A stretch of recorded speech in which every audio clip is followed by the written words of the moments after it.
ஆண்டவராகிய இயேசு கிறிஸ்துவின் நாமத்தினாலே உங்களை வாழ்த்துகிறேன். கிருபையினாலே நாம் இந்த உபவாச நாட்களில் ஆண்டவரை கிட்டி சேர என்னும் போது அவர் நமக்குள்ளாக இருக்கிறாரு என்றாலும் யாக்கோபு எழுதுறார், தேவனிடத்தில் சேருங்கள், அப்பொழுது அவர் உங்களிடத்தில் சேருவார். அதாவது ஒரு அவேர்னஸ், கிரைஸ்ட் கான்சியஸ்னஸ், தேவன் நம்மோடு கூட இருக்கிறார் என்பதை குறித்ததான உணர்விலே நாம் பெருக்கம் அடைய கர்த்தர் நம்ம கொடுக்கிற அந்த வாய்ப்புக்காக கர்த்தரை துதிக்கிறேன். செகண்ட் வீக்குள்ளார வந்திருக்கிறோம். தொடர்ந்து இந்த ஃபாஸ்டிங் ப்ரேயரில் இணைந்து ஓடிக்கொண்டிருக்கிற ஒவ்வொருவருக்காக துதிக்கிறேன். கர்த்தர் உங்களை ஆசீர்வதிச்சிட்ருக்கார் நான் நம்புகிறேன்.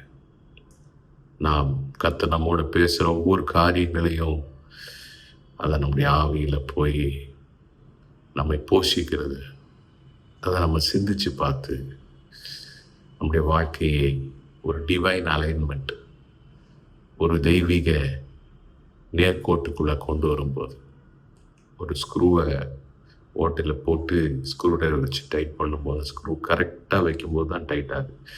கோணல் மாடலாக இருந்தால் உள்ளர போகாது இல்லையா? அது மாதிரி ஒரு தேவனோடு அவருடைய சிந்தையோடு ஒரு நேர்கோட்டுக்குள்ளே கர்த்தர் நம்மை கொண்டு வர்றார். இன்னைக்கு பார்க்க போகிற காரியம் மிகவும் முக்கியமான ஒரு விஷயம். சின்னவன் ஆயிரமும் சிறியவன் பலத்த ஜாதியுமாவான், கர்த்தராகிய நான் ஏற்ற காலத்தில் அதை தீவிரமாய் நடப்பிப்பேன். நான் ஏன் ஒவ்வொரு தடவையும் ஆரம்பிக்கும் போது சொல்கிறேன்னா, நான் சொல்லும்போது நீங்களும் அதை சேர்ந்து சொல்கிறீங்கன்னு நான் நம்புகிறேன். அப்படி இல்லைன்னா கூட சேர்ந்து சொன்னீங்கன்னா அது ஒரு விசுவாச அறிக்கை. அப்போ தேவன் ஒரு பெருக்கத்தை குறித்ததான திட்டத்தை வச்சிருக்கிறாரு. அது மாதிரி நம்மளை பலப்படுத்தணும்னு அவர் விரும்புகிறார். அப்போ தேவ திட்டம் இந்த வருஷத்துக்காக அவர் நமக்காக வைத்திருக்கிறார், ஒவ்வொருத்தவங்களுக்காக வைத்திருக்கிறார். ஒவ்வொருத்தவங்க வாழ்க்கை, நம்முடைய தனிப்பட்ட வாழ்க்கை, குடும்பம், வேலை, பிள்ளைகள், சபைக்காக நமக்காக வைத்திருக்கிறார். அப்போ இதில் எப்படி நமக்கு டெஸ்டினி ஹெல்பர்ஸ், இந்த திட்டத்தை அடைவதற்காக, இந்த வாழ்க்கைக்கான திட்டத்தை அடைவதற்காக கடவுள் எப்படி சகாயர்களை கொடுக்குறார் அப்படின்றத குறித்து போன செய்தியில் பார்த்தோம். அந்த தேவ திட்டம் எப்படி நிறைவேறுகிறது அப்படின்னு சொல்லிட்டு, த டெஸ்டினி ஹெல்பர்ஸ் நமக்கு எப்படி தேவை என்று சொல்லி, அப்போ தேவன் வச்சிருக்கிற டெஸ்டினி ஹெல்பர்ஸோடு நம்ம கோஆப்ரேட் பண்ணணும். அந்த சகாயரோட நம்ம கோஆப்ரேட் பண்ணும்போது அது நமக்கு உதவி செய்துன்னு பார்த்தோம். இன்னைக்கு டெஸ்டினி டெஸ்ட்ராயர்ஸை நம்ம அவாய்ட் பண்ணணும். எப்படி தேவன் நமக்கு என்று அவருடைய திட்டத்தை வைத்திருக்கிறாரோ அந்த திட்டத்தை நிறைவேறக்கூடாதுன்னு சொல்லிட்டு பிசாசு என்ன செய்கிறான்னா, சில காரியங்களை, சில ஏஜென்சிஸை அவன் பயன்படுத்துகிறான், சில காரியங்கள், சில மனிதர்களை அவனும் வச்சிருக்கிறான். அதனால் அதை குறித்தும் நம்ம அறிந்து கொள்வது நல்லது. ஏன்னா தேவ திட்டத்துக்கு நிறைவேற நமக்கு உதவியாய் கர்த்தர் கொடுத்திருக்கிறவர்களோடு நம்ம இணைந்து செயல்படணும். அந்த நிழல்ல இருக்கணும்.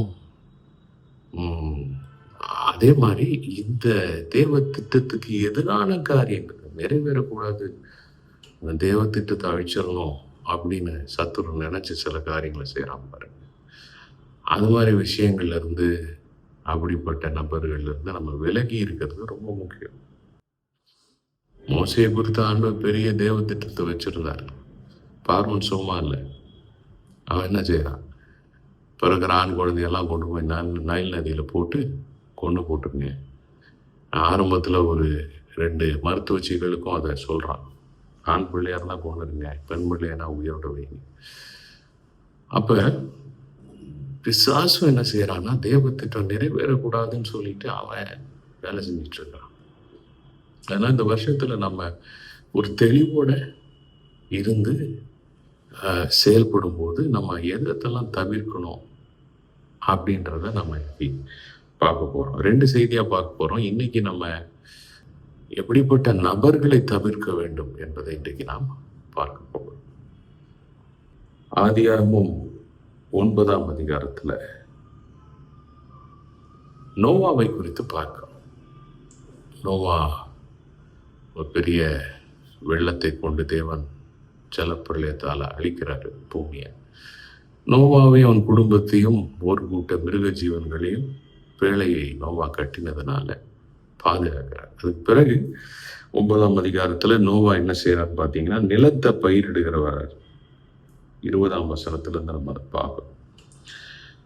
அப்ப அவர் என்ன செய்யறாருன்னா, அந்த திராட்சை தோட்டத்தை பயிரிட்டு அதுல திராட்சை ரசம் எடுத்து அதை குடிச்சிட்டு 21ஆம் வசனத்துல திராட்சை ரசத்தை குடித்து வெறி கொண்டு தன் கூடாரத்தில் வஸ்திரம் விலகி படுத்திருந்தார். தன்னுடைய கூடாரத்துக்குள்ளார அவர் படுத்திருந்தாரு, திராட்சை ரசம் குடிச்சிட்டாரு, வஸ்திரம் விலகி போய் கிடக்கு. அவர் ஒன்றும் வெளியில கிடக்கல, கூடாரத்துக்குள்ளார தான் இருக்கிறார். அப்ப இந்த நேரத்துல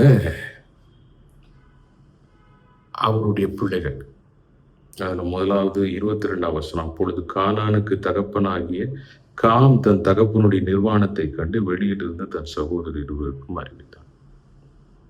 அப்ப இந்த காம் என்ன செய்யறான்னா, ஏன்னா 3 பசங்க நோவாக்கு, ஷேம், காம், யாப்பேத். அதை பார்த்துட்டு அதை போய் 2 சகோதரர்களுக்கும் அறிவித்தான். இது தேவையா அப்படின்னு பார்த்தா இது தேவையில்லாத ஒரு விஷயம். ஓகே, நோவா குடித்தார். அந்த காலத்துல திராட்சரசம் குடிக்கிறதுன்றது அது அவருடைய கலாச்சாரத்துல ஒரு பகுதி. குடித்து கொஞ்சம் அதிகமா குடிச்சிட்டார், அவருக்கும் வயசாயிருச்சு, படுத்து கிடக்குறாரு. அவர் போய் யாருடைய சண்டை போடலை, வெளியில போய் யார்கிட்டையும் தப்பா நடந்துக்கல, இல்லை ரோட்ல கிடக்கல, கூடாரத்துக்குள்ளால தான் இருக்கிறார். இவன் என்ன செய்யறான் பாருங்க, இந்த காமிடத்துல இருந்த ஒரு பிரச்சனை, அவன் போய் அதை சகோதரர்களிடத்துல அறிவிக்கிறான். ஒரு மெகாஃபோனை வச்சுக்கிட்டு அவன் என்ன செய்யறான், அவனுடைய தகப்பனுடைய நிலை இப்படி இருக்காரு அப்படின்னு சொல்லிட்டு அறிவிக்கிறான். உண்மையாலுமே அவனுடைய சுபாவத்தை குறிக்கிறது, இந்த காமுடைய சுபாவத்தை குறிக்கிறது. என்ன சுபாவம் அப்படின்னு சொல்லிட்டு நான் உங்களுக்காக வாசிக்க விரும்புகிறேன். அப்ப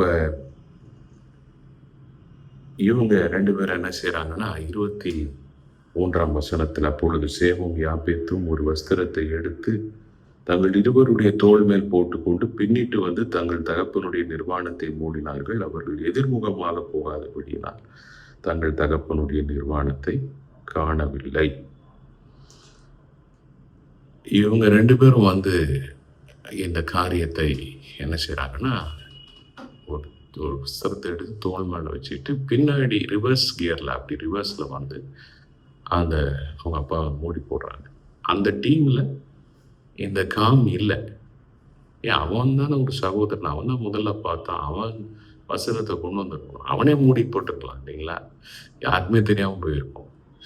இவன் என்ன செய்யறான், போய் சொல்லிட்டு சரி திரும்பி வர்றாங்கல்ல, இவங்க 2 பேர் கூட நானும் வர்றேன்னு சொல்லிட்டு வந்து மூடி இருக்கலாம்ல. இவன் என்ன செஞ்சுட்டு இருந்தான்னு தெரியல, இன்னும் 4 பேர்கிட்ட சொல்லிட்டு இருந்தானா தெரியல. அப்ப இவன் இந்த காம் ஒரு டெஸ்டினி டிஸ்ட்ராயர், இந்த புறம் கூறி திரிகிறவன், இந்த கோல் சொல்லி திரிகிறவன், இப்படிப்பட்டவங்க இருக்கிறாங்க, எங்க பார்த்தாலும் இருக்கிறாங்க.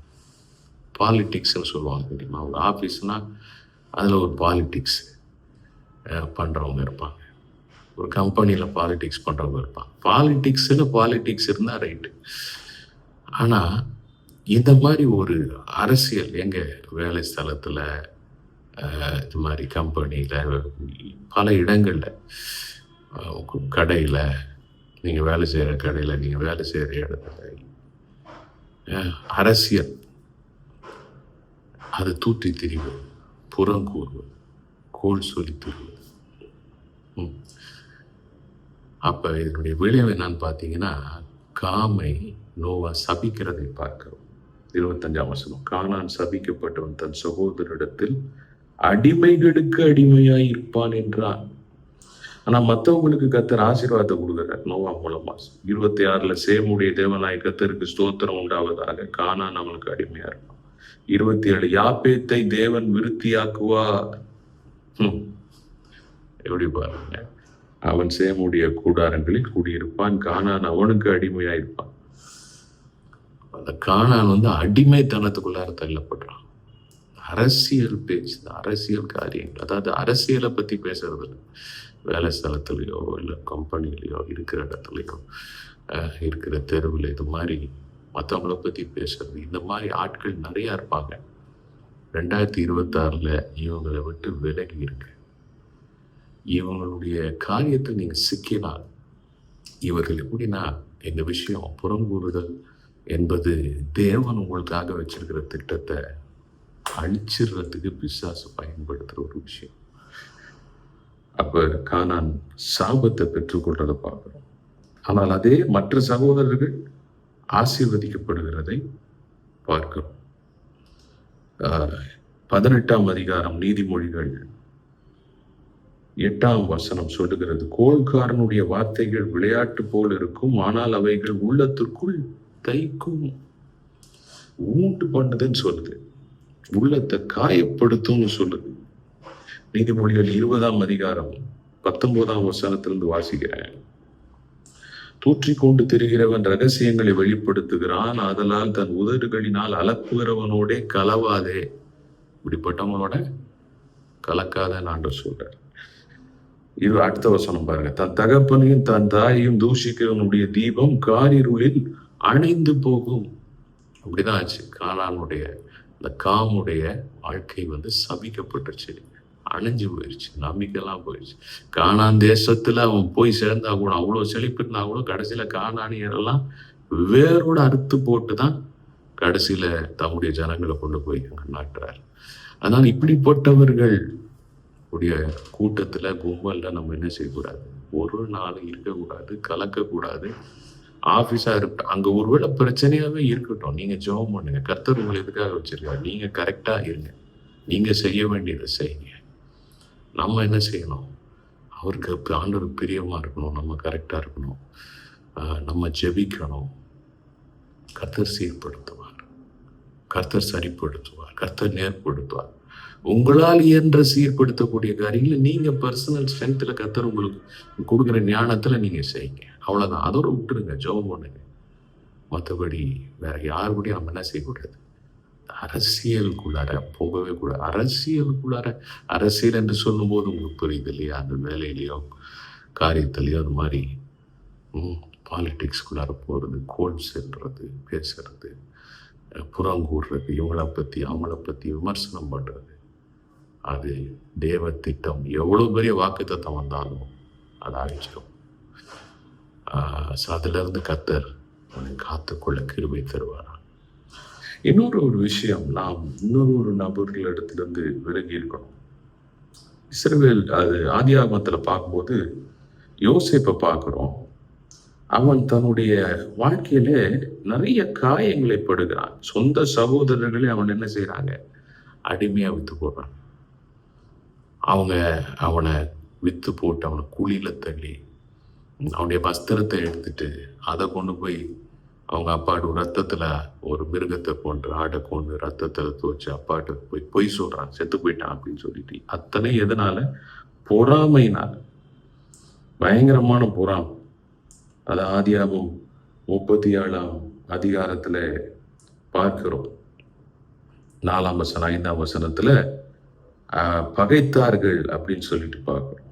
அவங்கெல்லாம் பகைத்தார்கள், ஏன்னா இவன் சொப்பனம் கண்டதினால் பகைத்தார்கள் என்று சொல்லி நாம் பார்க்கிறோம்.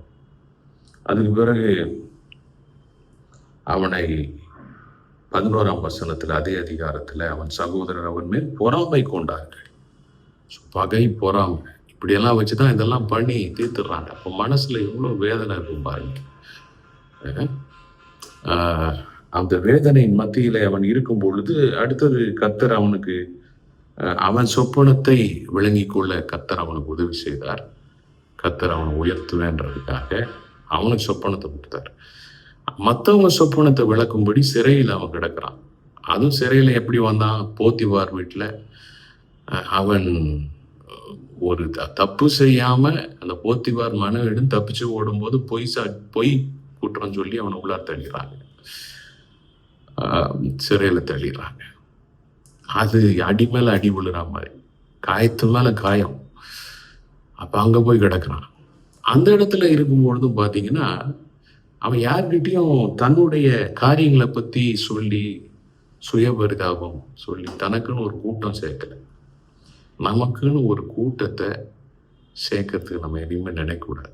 இந்த மாதிரி விதங்கள்ல எனக்கு என்ன ஆயிடுச்சு தெரியுமா, எனக்கு எப்படி பண்ணிட்டாங்க தெரியுமா, அவங்க எனக்கு என்ன செஞ்சுட்டாங்க, இவங்க எனக்கு என்ன செஞ்சுட்டாங்க, இப்படியெல்லாம் என்ன காயப்படுத்திட்டாங்க, இல்லை இவங்க எனக்கு உதவி செய்யலை, அவங்க இந்த சுய பரிதாபத்தினால நம்ம சம்பாதிக்கணும், ஒருத்தவங்களை சம்பாதிக்கணும்னு நினைச்சா இந்த மாதிரி ஆட்கள் பார்த்தீங்கன்னா இப்படி சுய பரிதாபம் இருக்கிற ஆட்கள்கிட்ட இருந்து நம்ம தள்ளி இருக்கணும். ஏன்னா இது ஒரு டெஸ்டினி டிஸ்ட்ராயர், தேவ திட்டத்தை அழிக்கிற ஒரு காரியம். இந்த மனசு யோசிக்கிட்ட இல்லை, யார்கிட்டையும் போய் அவன் புலம்புல பாருங்களேன். எங்க அண்ணன் எனக்கு என்ன அண்ணன் மாதிரி என்ன செஞ்சாங்கன்னு யார்கிட்டையும் வந்து போத்திவார் வீட்டில் புலம்புல. கர்த்தர் யோசேப்போட இருந்தாருன்னு சொல்லு. அதான் நம்ம இந்த புலம்புகிற சுய பரிதாபத்துக்கு நம்ம இடம் கொடுக்கக்கூடாது. அப்பதான் பிரசனம் நம்ம உள்ளார வேலை செய்யும், பிரசன்னம் கிரிய செய்யும். இல்லாட்டினா எவ்வளோ ஆராதிச்சாலும் எவ்வளோ வல்லமையான ஒரு பிரசன்னத்துல இடத்துல நம்ம இருந்தாலும் ஆலயத்துல இருந்தாலும் கூட அது பிரசன்னம் அப்படி முடங்கி போயிடும். அடுத்து அந்த போத்திபார் வீட்டுல இருந்து இவ்வளோ தப்பு பண்ணிட்டான் அப்படின்னு சொல்லிட்டு பண்ணவே இல்லை அப்படி சொல்லிட்டு தூக்கி ஜெயில தள்ளிடுறாங்க. ஜெயில வந்து அவன் அந்த இடத்துலயும் வந்து யாருக்கிட்டையும் எனக்கு என்ன பண்ணாங்க தெரியுமா அப்படின்னு சொல்லிட்டு அங்க வந்து புலம்பனானு பாத்தீங்கன்னா அங்கேயும் புலம்பல. தனக்குன்னு ஒரு கும்பலே அவன் சேர்க்கணும்னு நினைக்கல. எனக்குன்னு நீதி வழக்காட தேவன் இருக்கிறார், அது போதும். நான் அவன் கும்பலை சேர்க்க தேவையில்ல, கொடி தூக்க தேவையே கிடையாது. தேவ பிரசன்னம் தான் எனக்கு சொத்து. இந்த பிரசன்னத்தை காத்துக்கொள்ளணும்னா இது ரொம்ப முக்கியமான விஷயம். நல்லா மனசுல வச்சுங்க. 2026 ஒரு பெரிய முடிவு இந்த காரியத்தில் இருக்கும். எனக்கு இழைக்கப்பட்ட தீங்குக்காக நான் என்ன செய்ய மாட்டேன். இன்னொருத்தவங்க ஏதோ என்னை பத்தி பேசுறான், பேசிட்டு போட்டோம். இல்லாத பொருளா சொல்றாங்க, சொல்லிட்டு போட்டோம். நல்லா இருக்கட்டும், ஆண்டவரே ஆசீர்வதி ஆண்டவர். தீமை செஞ்சுட்டாங்க, முன்னாடி நகைக்கிறாங்க அல்லது சிரிக்கிறாங்க, பின்னாடி அவதூறா பேசுறாங்க, இருக்கட்டும். நல்லா கவனிங்க, ரொம்ப முக்கியமான வார்த்தை. ஒரு நாள் ஒரு ஊழியக்கார் ஜெபம் பண்ணிட்டு இருந்தாங்க, ஆண்டவரே என்ன இப்படியெல்லாம் பேக் பைட் பண்றாங்க ஆண்டவரே, பின்னாடி பேக் பைட்டிங்னு சொல்லுவாங்களே இங்கிலீஷ்ல, பேக் பைட்டிங். ரொம்ப ஆண்டவரே இவ்வளவு வேதனையா இருக்கு ஆண்டவரே. ஆண்டவர் சொன்னாரா உடனே, எப்ப உன்னை ஏன் பேக் பைட் பண்றாங்க தெரியுமா, நீ ஃப்ரண்ட்ல இருக்கன்றத அது காட்டுது, நீ முன்னாடி இருக்கிற அப்படின்றத காட்டுது. அதனாலதான் அவங்க உன்னை பின்னாடி இருந்து பேக் பைட் பண்றாங்க. சந்தோஷப்படு. பாருங்க, தேவ கிருபை என்னை முன்னாடி வச்சிருக்கு, அதுக்கு நான் என்ன பண்ண முடியும், நான் ஒன்றும் பண்ண முடியாது. கிருபை என்னை முன்னாடி வச்சிருக்குன்னா கிருபைக்காக நான் நன்றி சொல்றேன், அவ்வளவுதான். அப்படி நம்ம போயிட்டு இருக்கோம். அவங்க இப்படி செஞ்சாங்க, இவங்க அப்படி செஞ்சோம், நோ நாட் நீடட், தேவையே கிடையாது. என்னை நீதிபானாக்குறவர் இருக்கிறார், ஏசாயா 50 சொல்லுது. என்னை விண்டிகேட் பண்றவர், சாட்சியா என்னை நிறுத்துகிற ஒருத்தர் இருக்கிறார், அவர் எனக்கா வழக்காடுவார் அப்படின்னு யோசிப்பு விட்டுட்டான் பாருங்க. சொப்பனம் அங்க 2 பேருக்கு வருது, சிறைச்சாலையிலேயும் அந்த பிரசன்னம் வேலை செய்யுது. அந்த பானபாத்திரக்காரனுக்கு விடுவிக்கிறான், கனவை விளக்கம் கொடுக்குறான், 2 பேருக்கும் விளக்கம் கொடுக்குறான், 2 பேருக்கும் நடக்குது. அதுல பானபாத்திரக்காரன் திரும்ப ராஜாவிட்டே போய் நீ உட்கார்ந்துருவ, பானபாத்திரக்காரனா இருப்பேன்னு சொல்றான். அதே மாதிரி நடக்குது. ஆனா விஷயம் பாருங்க, 40ஆம் அதிகாரத்துல, ஆதியாகமம் 40ஆம் அதிகாரம் கடைசி வசனம் நல்லா கவனிங்க. ஆனாலும் பானபாத்திரக்காரரின் தலைவன் யோசேப்பை நினையாமல் அவனை மறந்து விட்டான். 23ஆம் வருஷம். எத்தனை நாள் மறந்து விட்டான்னா, அடுத்த அதிகாரம் 41 சொல்றது 2 வருஷம் சேர்ந்த பின்பு. 2 வருஷம் மறந்து, நன்மையை பெற்று கொண்டவன் நன்மையை மறந்து போனான். என்றாலும் யோசேப்பு புலம்பவில்லை. யார்கிட்டையும் போய் தான் சோக கதையை சொல்லி தனக்கு ஆள் சேர்த்து தனக்காக பேசுறதுக்கோ தனக்காக வைக்கிறது தேவை கிடையாது. அவர் இருக்கிறாரு, அவர் பார்த்துப்பார். இந்த மாதிரி இந்த டெஸ்டினி டெஸ்ட்ராயர் இடத்துல இருந்து தன்னை பாதுகாத்துக்கிட்டார் யோசேப்பு. தேவ திட்டத்தை நிறைவேறாமல் அழிக்கக்கூடிய அந்த மாதிரியான ஒரு விமர்சிக்கிற, அதாவது புலம்புகிற, குறை சொல்லுகிற அந்த மாதிரி காரியத்திலிருந்து, தனக்காக ஆள் சேர்க்கிற காரியத்திலிருந்து தன்னை காத்துக்கொண்டான். ஆமென். Praise the Lord. இப்போ முதலாவது காரியத்தை நம்ம பார்த்தோம், மற்றவங்களை பற்றி விமர்சிக்கிறது. ரெண்டாவது சுய பரிதாபத்துக்கு இடம் கொடுக்கக்கூடாது. அப்போ என்ன நடக்குது? கர்த்தர் நேராக பார்வோனையே டச் பண்ணிடுறார். நாட்டினுடைய தலைவனையே டச் பண்ணி அவனுக்கே சொப்பனம் கொடுத்து அந்த சொப்பனத்தை விடுவிக்கிறதுக்கு யோசேப்பை கொண்டு வராரு. அப்போதான் அந்த பானபாத்திரனுக்கு ஞாபகம் வந்துச்சு. அப்போ யோசேப்பை விடுவிக்கிறார். அது அற்புதமான காரியம். அதை குறித்து இன்னொரு நாள் நம்ம பேசுவோம், கர்த்தர் சித்தமானார். ஆனால் நான் விசுவாசிக்கிறேன், யோசேப்பு சிறையிலிருந்து வெளியில் வரும்போது சொல்லிட்டு வந்திருப்பான் எல்லாத்தையும், சார் நான் வெளியில் போகிறேன், கர்த்தர் என்னை வெளியில் கொண்டு போகிறாரு, என் மூலமாக தேவன் பெரிய காரியங்களை செய்வார், திரும்ப வரமாட்டேன், ஆனால் உங்களுக்கு நான் நன்மை செய்வேன் அப்படின்னு சொல்லிட்டு போயிடுவார். பைபிள் அதெல்லாம் இல்லை. ஆனால் அப்படி ஒரு சுத்தமான இருதயம் அவனுக்கு நல்லா தெரிஞ்சிருக்கும். இது ஆண்டவர் என்ன உயர்த்துறாரு, ஆண்டவர் என்ன கொண்டு போறாருன்னா அது சூப்பரா கர்த்தர் எப்படி உயர்த்தும். அதனால தான் பார்வோனுக்கு முன்னாடி நின்று பேசுறார். கடைசியில் பார்வோன் அவரையே அந்த பெரிய பொறுப்புக்கு கொண்டு வரதை பார்க்கணும். கர்த்தர் நல்லவர். ஆதியாகமம் 45 யோசேப்பினுடைய மனசுல சுய பரிதாபம் இல்லை என்பதற்கு சாட்சி இருக்குது பாருங்களேன். கடைசியில யாக்கோபு எல்லாம் வந்துடுறாங்க, அப்பா சகோதரர்கள்லாம் வர்றாங்க, அவங்களெல்லாம் மன்னிச்சிடுறாரு. ஆனா அந்த நேரத்துல அந்த சகோதரர்லாம் பயந்துட்டாங்க. சரி இந்த யோசேப்பு என்ன பண்ண போறானோ பயந்தப்ப யோசேப்பு சொல்றாரு பாருங்களேன், 45ஆம் அதிகாரம். Thank you Jesus. ஆதியாகமம் 45ஆம் அதிகாரத்துல யோசேப்பு, என்னை இவ்விடத்தில் வரும்படி விற்று போட்டதனால் நீங்கள் சஞ்சலப்பட வேண்டாம், அது உங்களுக்கு விசனமாய் இருக்க வேண்டாம், ஜீவ ரட்சணை செய்யும்படிக்கு தேவன் என்னை உங்களுக்கு முன்னே அனுப்பினார். யார் அனுப்பினாரு? தேவன் தான் என்ன அனுப்பினார். 7ஆம் வசனத்திலையும் அதே தான் சொல்றாரு, உங்க வம்சம் ஒழியக்கூடாதுன்னு சொல்லிட்டு தேவன் என்னை உங்களுக்கு முன்னமே அனுப்பினார். ஹல்லேலூயா. அப்ப நீங்க விசனப்படாதீங்கப்பா. நான் ஒரு நாளும் இப்படி என் சகோதரர்கள் பண்ணிவிட்டாங்கன்னு சொல்லிட்டு சுய பரிதாபத்தில் இல்லை. யார்கிட்டையும் அதை பற்றி பேசினதும் கிடையாது, சொன்னதும் கிடையாது, வச்சதும் கிடையாது. எனக்கு என் கர்த்தர் என் கூட இருந்தார், அன்னைக்கும் இருந்தார், அதை தான் நம்பி வாழ்ந்தேன். அவர் பார்த்துப்பாருன்னு எனக்கு தெரியும், அவர் என்ன நடத்தி இருக்கிறாரு அப்படி சொல்லிட்டு அந்த சுய பரிதாபம் என்கிற காரியத்துக்கு நம்ம இடம் கொடுக்கக்கூடாது. கடைசியாக பார்க்கும்போது யாத்திராகமம் 12:38 இஸ்ரவேல் ஜனங்கள் எகிப்தை விட்டு வந்த பொழுது பல ஜாதியான மக்கள் அவர்களோடு கூட வந்தாங்கன்னு சொல்லிட்டு சொல்லு. 38 அவர்களோட கூட போன பல ஜாதியான ஜனங்கள் அநேகர் போனதும் அன்றி மிகுதியான ஆடு மாடுகள் முதலான மிருக ஜீவன்களும் போயிட்டு. அப்ப இந்த இடத்துல பாக்குறோம், இஸ்ரவேல் ஜனங்கள் மாத்திரம் எகிப்திலிருந்து வெளியில வரல, அவங்க தான் வந்திருக்கணும், அவங்களோட சில ஆட்களும் ஒட்டிட்டு வராங்க. பல ஜாதியான மக்கள் தான் ரொம்ப டேஞ்சரஸான காரியம். கடைசியில பார்க்கும்போது ஆதியாகமம் 32ஆம் அதிகாரத்துல மோசே சீனாய் மலையில தேவனோட போய் கொஞ்ச நாட்கள் அங்கே இருந்த பொழுது அப்ப ஒரு ஐடியா கொடுக்குறாங்க, என்ன, ஒரு தேவர்களை எங்களுக்கு உண்டு பண்ணும் என்று சொல்லி.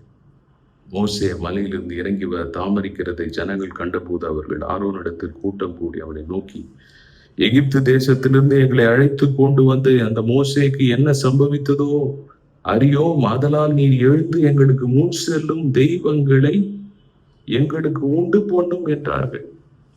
இந்த ஐடியாவை யார் கொடுத்தா? இஸ்ரவேல் ஜனங்களுக்கு இந்த விக்கிரங்களை பத்தி தெரியாது. அந்த பல ஜாதியான மக்கள், அதாவது எகிப்தியரும் அதுல சிலர் வந்திருந்தாங்க, அதுதான் பல ஜாதியான மக்கள். அவங்களுக்கு தான் இந்த விக்கிரக ஆராதனை பத்தி நல்லா தெரியும். அப்ப அந்த காரியங்கள் உள்ளே நுழையும் போது அவங்க அந்த ஐடியா கொடுக்குறாங்க. கடைசியில் ஆர்வம் பயந்துக்கிட்டு ஒரு பொன் கன்றுக்குட்டியை உண்டாக்குனதுனால எவ்வளோ பெரிய அழிவு இஸ்ரவேல் ஜனங்கள் மத்தியில் உண்டானதை நம்ம பார்க்கிறோம். அப்போ மூன்றாவது காரியம், நம்ம இப்படிப்பட்ட பல ஜாதியான மக்கள், பல ஜாதியான மக்கள்னா என்ன அர்த்தம்? அவங்க என்னத்தை செய்கிறாங்க? அந்த இடத்துல ஒரு விக்கிரக ஆராதனைக்கு இடம் கொடுக்குறாங்க. தேவனுக்கு கொடுக்க வேண்டிய முக்கியத்துவத்தை பணத்துக்கோ பதவிக்கோ வேலைக்கோ ஒரு நபருக்கோ வேற எந்த காரியத்துக்கோ முக்கியத்துவம் கொடுக்குற அந்த ஒரு இப்படிதான் உலகம் ஓடிட்டு இருக்கு இல்லைங்களா? தொழிலை செய்யும் தொழிலே தேவன் சொல்றான், சிலர் காசே கடவுள்னு சொல்றான். இப்படி ஒவ்வொருத்தவங்க ஒவ்வொன்று சில மனிதர்களை கடவுளாக நினைச்சிட்டு இருக்கிறாங்க. ரொம்ப ஜாக்கிரதையா இருக்கணும். இவைகளுக்கு நாம் முக்கியத்துவம் கொடுக்கிற மனிதர்களோட நம்ம ஐக்கியம் வைக்காம காத்துக்கொள்ளும் போது, காரணம் இவைகள் என்ன செய்யும்? அந்த தேவ திட்டம் நிறைவேறாம இந்த இஸ்ரவேல் ஜனங்களை தேவ திட்டத்தை அழித்து போட்டதை பார்க்கணும், தடை பண்ணினதை பார்க்கணும். அப்ப இந்த 3 விதமான நபர்கள், டெஸ்டினி டெஸ்ட்ராயர்ஸ், தேவ திட்டத்தை அழிக்கக்கூடிய அந்த 3 விதமான நபர்கள் இருந்து தப்பித்து கொள்ள கர்த்தர் கிருபை தருவார். முதலாவதாக இந்த புறம் கூறுகிறவர்கள், இரண்டாவதாக சுய பரிதாபத்தோடு வாழ்றவங்க, மூணாவது இந்த பலஜாதியான மக்கள், அதாவது தேவனுக்கு கொடுக்க வேண்டிய முக்கியத்துவத்தை மற்ற காரியங்களுக்கு கொடுக்கிறவர்கள். அது எவ்வளோ காசு கொடுத்தாலும், ஒரு சகோதரி சொல்லுவாங்க, பெரிய நிறுவனத்தில் பெரிய பதவியில் ஆண்டவரை வச்சிருக்கிறார். சமீபத்தில் கூட அவங்க சொல்லிட்டு இருந்தாங்க, அந்த நிறுவனத்தில் அவங்க சொல்லுவாங்க, அவங்களுடைய ஃபவுண்டர்ஸ் சொல்லுவாங்க, 1 கோடி இவங்களுக்கு கொடுத்தாலும் ஞாயிற்றுக்கிழமை இவங்க இந்த வேலை ஸ்தலத்துக்கு வர மாட்டாங்க. அந்த நிறுவனம் 1 கோடி கொடுக்கறதெல்லாம் அவங்களுக்கு ஒன்றுமே கிடையாது. அதை அவங்க புரிஞ்சுட்டு தான் சொல்கிறாங்க. ஏன்னா அந்த மாதிரி ஒரு வைராக்கியம். அதே போல் கர்த்தருக்காக ஒரு சாட்சியாக நிற்கிற ஒரு அனுபவம். தீமோத்தி எழுதுறார் பாருங்க, 2 தீமோத்தேயு 2ஆம் அதிகாரத்தில் 22ஆம் வசனத்தை வாசிக்கும் பொழுது, அன்றியும் பாரியத்துக்குரிய இச்சைகளுக்கு நீ விலகியோடி சுத்த இருதயத்தோட கர்த்தரை தொழுது கொள்கிறவர்களோட நீதியையும் விசுவாசத்தையும் அன்பையும் சமாதானத்தையும் அடையும்படி நாடு. ரொம்ப முக்கியம். இதெல்லாம் விலகி நம்ம இருக்கும்போது நம்ம இருதயம் சுத்த இருதயமா இருக்கும். தேவ திட்டம் நிச்சயமாக வாழ்வில் நிறைவேறும். உங்க வாழ்க்கையில நிறைவேறும். இந்த வருஷத்துல இந்த விஷயங்கள்ல ஒரு தெளிவோடு இருக்க கர்த்தர் உதவி செய்வாராங்க. ஜெபிக்கலாம். நேசிக்கிற அன்பின் பிதாவே, உடைய வார்த்தைகளை தியானிக்க கர்த்தர் கொடுத்த கிருபைக்காய் ஸ்தோத்திரம். நீர் எங்களுக்கு வச்சிருக்கிற அற்புதமான திட்டத்திற்காய் ஸ்தோத்திரம். வார்த்தையை கேட்ட முடிய பிள்ளைகள் ஆண்டவரே, தம்முடைய வாழ்க்கையில் இந்த வார்த்தைக்கு தங்களை உட்படுத்தி உம்முடைய திட்டத்தை நிறைவேறுவதற்கு தடையாயிருக்கிற அழிவுண்டாக்குகிறவர்களை விட்டு விலகி ஆண்டவரே தங்களை காத்துக்கொள்ள, நீங்க உலகத்தில் இருந்தாலும் உலகத்தார் அல்ல நீங்க சொன்னீங்கப்பா. அப்படியே உலகத்துல இருந்தாலும் உலகத்தாராய் இல்லாதபடிக்கு சுத்த இருதயத்தோட வாழ்ந்து கர்த்தர் வச்சிருக்கிற பெருக்கத்தையும் பலனையும் சுதந்திரித்துக் கொள்ள கிருபை தாரும். இயேசுவின் நாமத்தில் ஆமென். Amen. God bless you.